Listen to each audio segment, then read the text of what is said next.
What did you discover when you did the Fort Knox investigation?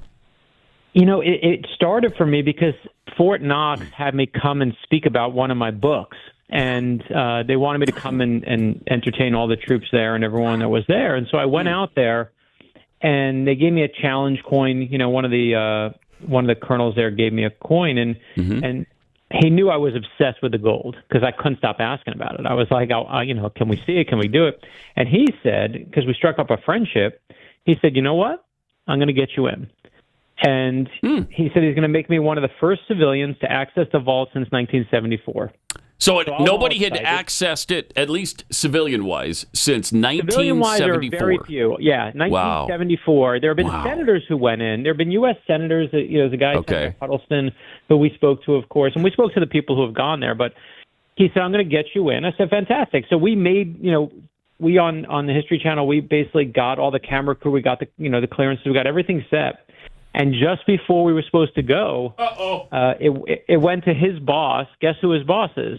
The Treasury Secretary, the Treasury Department. Right. And the Treasury Department killed the request and said no. And then guess what that meant? We wanted to do more network. Some friend he so that's is. Why we did the show. I'm like, if you want a show that's in it, it's a simple problem, right? Is this thing is, you have all these people. We had Senator Huddleston on there, who's from Kentucky. We said, is there gold in there? He said, he thinks so. We said, could it be gone? He says, it could be gone. I'm like, what do you mean? Nobody knows. Really? And so then it was, here's the thing, is just so you know, kind of like Fort Knox is really, it's one of the few things in the government that lives up to the hype of we always show security rooms in Hollywood of, with big screens and you can, pull in closer on his license plate. We don't have any of that nonsense. Hollywood has that. Right. But Fort Knox and what holds the gold, the vault, is awesome. It is like a crazy, incredible, secure thing. It's got the vault door and emergency door are 21 inches thick. They're made of the latest torch and drill-resistant material. The vault door weighs 20 tons, and the vault casing is 25 inches thick. You're not getting in. The only problem is the government just won't let anyone in. So guess what we're going to do? Why? We're going to ask why, and that's what we're doing right now. Yeah. Now, we also found out, according to your season 2, episode 1 of Decoded, that they hold other merchandise there at Fort Knox. It's not just gold, right? It's drugs. I love, Jeffrey, that you. I love that you call this merchandise, because here's what the merchandise is. Okay? Here's the merchandise. In the 1940s, it was a Magna Carta. We held there. We held it for the British. We didn't want the British didn't want the Nazis. Wait, we had the actual Magna Carta there? Not only did we have it there, we have it now. David Rubenstein bought it and gave it to the National Archives. I'm on the board at the National Archives. That's how we have it on display. Wow. He bought it eventually. Like the 1213 Magna Carta, the actual one. We have that? We have one of them, yep. We have one of them. Wow, that is incredible. That's cool. That is and then cool.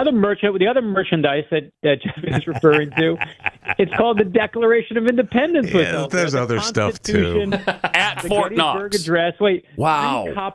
Three copies of the Gutenberg Bible, and they were there for safety. We were worried before the National Archives could kind of had its own vault. We put that's more valuable than the gold.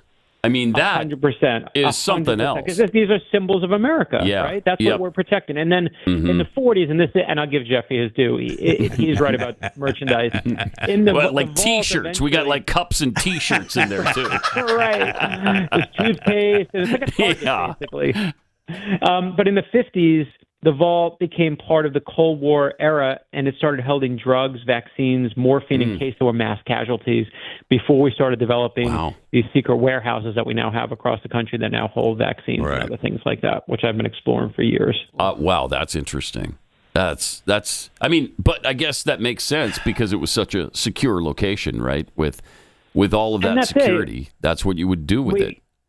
Well, we had, the government created these end-of-the-world scenarios that they were trying. One was called High Point. I did this in one of my books in The Lightning Rod, and I talked about it. And High Point was basically, okay, if there's a nuclear war, where do we send all the top people in the government, so the government actually has continuity. And we got things like Mount Weather from there and all these places, and how we get senators there, how we get the president there. It's where you saw Cheney was eventually went to on 9/11. And then there was also considered, we made something called Low Point. And this is what I love doing in the lightning rod. And Low Point was, what about the rest of us? What happens to Jeffrey? What happens to my brother Pat? What happens to me? Right? Right. They sent me to No Point. Right. And Low Point, they actually developed it in Michigan, and they made all these great plans, like postal vans were going to become hearses to carry all the bodies. That's where we're going to move the bodies with. They made all these plans, and what they finally figured out is it wasn't going to matter. None of us were going to survive. Yeah. High Point was going to be fine. Low Point was going to be done. And one of the things they were doing when they figured that out is, where do we hide the symbols of America? Because those symbols are important. And Fort Knox obviously became a big part of that until the National Archives started building their own vaults. Well, that's happy news for the rest of us, isn't it? It doesn't matter. You guys aren't going to make it. We're not worried about you. We're not in the binder club. Forget it. The zombies are going to be eating your nice brains day. by day 2. Don't worry about it. But we've got the Magna Carta. Yeah, but don't worry. We got all the, what did you call it? We got all the merch. Merchandise. Don't worry. Merchandise. Yeah.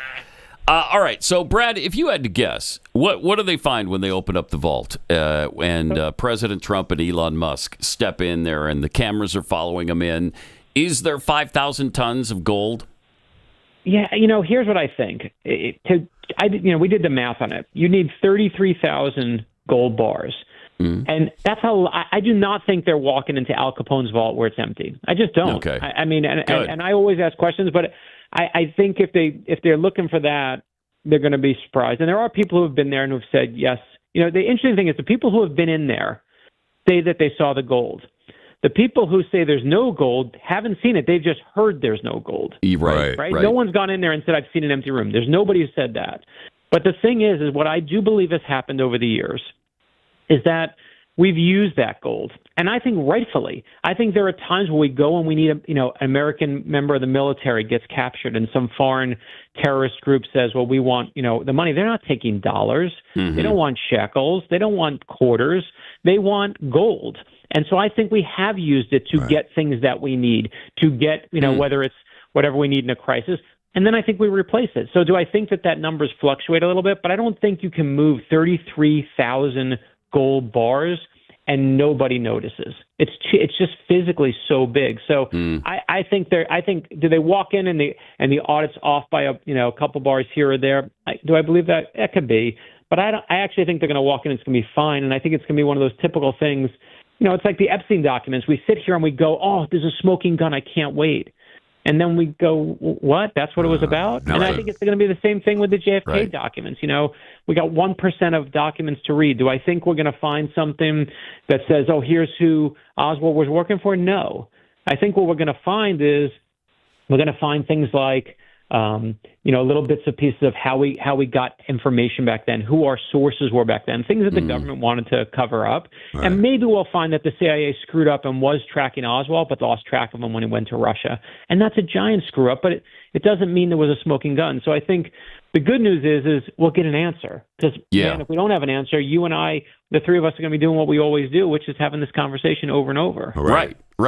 And it would be, what do you think would happen? Because we're not backed by gold anymore. So would it be that big a deal if it's empty? Do you think there'd be panic? I don't think there's panic. Here's what, obviously we used to be on a gold system, our monetary system. We're now on a system of confidence, right? And I don't want to be dramatic at all. I think what happens, and there's the real disaster, and I'm just going to say this honestly, is we're in a time of great inflation. It's getting worse, right? We just are. You get everyone in the grocery store. We all know it. And if you have hyperinflation, then you can have a panic, right? That's when your money literally becomes not worth the paper it's printed on because confidence just goes so low. And so you've seen it in Brazil in 1933, suntan lotion cost 800,000 cruzos reais, and you have firewood costing 850 billion marks in Germany. And those just thinking about cases. Brazil in 1933.